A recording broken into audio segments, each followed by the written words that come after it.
Hey, it's me, MLB. Here is Pull Chapter 79, and this one is titled Low-Key Protective.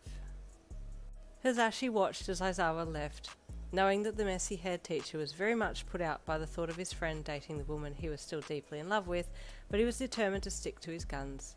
He knew the kind of life that you would have if you and he ended up together, and it hurt him just remembering the look of pain on your face when he had said those mean things under the control of the quirk.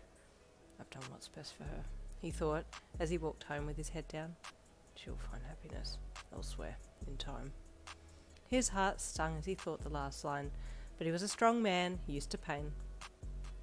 The next morning you and Hezashi ended up in the staff room together at the same time, ahead of the other teachers, and you pulled him aside to talk to him. Well, you asked, did you have any luck? He was very tight-lipped, Hezashi replied. He wouldn't say anything.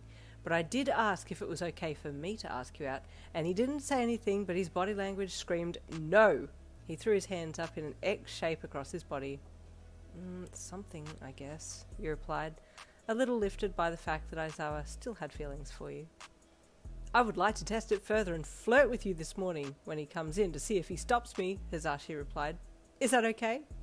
Since when do you not flirt with me, Hezashi? You chuckled. Yeah, that's fine. I'll play along. Well, can you blame me for flirting with you? Have you looked in the mirror lately? He flirted with a wink. You groaned playfully. That's a terrible line. He laughed. It's worked for me before. With who? You chuckled. My high school girlfriend. When you were what, 15? You're using a 15-year-old's pickup line on an adult, hoping it will work? You chuckled. Touché! You got me there, he laughed, and you smiled. Just then Aizawa entered, and Hezashi saw him from the corner of his eye, so he kept the conversation going. Are you doing anything tonight? He continued on.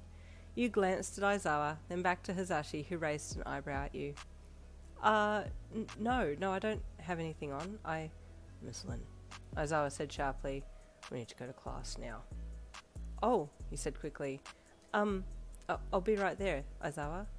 Now, he said again, stopping to look at you and Hezashi, giving Hezashi a cold stare. Your heart was beating so fast you thought Aizawa could see the shape of it leaping out of your chest through your ribcage, and you quickly grabbed your things and gave Hezashi one last look before walking to the staff room door after Aizawa. See you later, Yin, Hezashi called to you, and you smiled in return. Aizawa's body twitched when he heard the way Hezashi had said your name, and he scowled under his fringe, unseen by anybody else. Silently you followed him down to the classroom and entered. Was he bothering you? Aizawa asked bluntly as he put his things down on the desk and stared at them. No, you replied. He's nice. Aizawa didn't reply, but you felt like your reply had hurt him a bit, and you didn't know whether you felt happy that you had caused a bit of pain or sad that you had caused a bit of pain. I'm so confused right now. I want him to hurt like I'm hurting, but at the same time, I don't. It was another awkward day. Aizawa always managed to somehow stop you and Hezashi talking, and you were at least a little bit happy that he was being a tad protective. Maybe if we keep this up, Aizawa will eventually talk to me about it, and we can get back together. Is that wrong? I don't want to seem desperate, but I love him. You sighed and hung your head as you walked down the hall, passing the science lab where Yaoyorozu was restocking chemicals for the lab teacher. She saw the look on your face and her heart fell. Miss Lin looks so sad. She's been keeping a brave face on in front of us all, but when no one is looking, she lets it all show. The next few weeks were much the same. Hezashi was still trying his best to get Aizawa to admit his feelings for you, but nothing was making him take that next step, and you hoped that moving on would get easier as the weeks passed, but it was just getting harder to see him each day.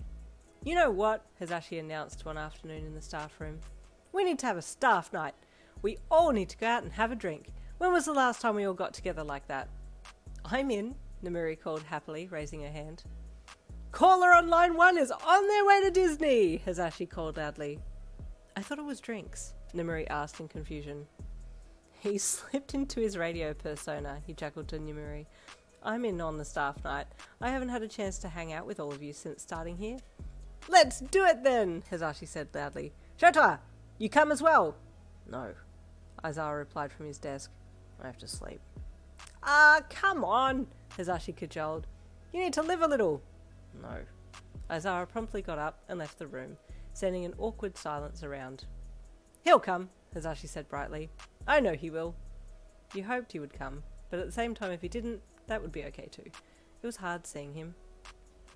That following Friday night, the staff members of UA met at the local bar.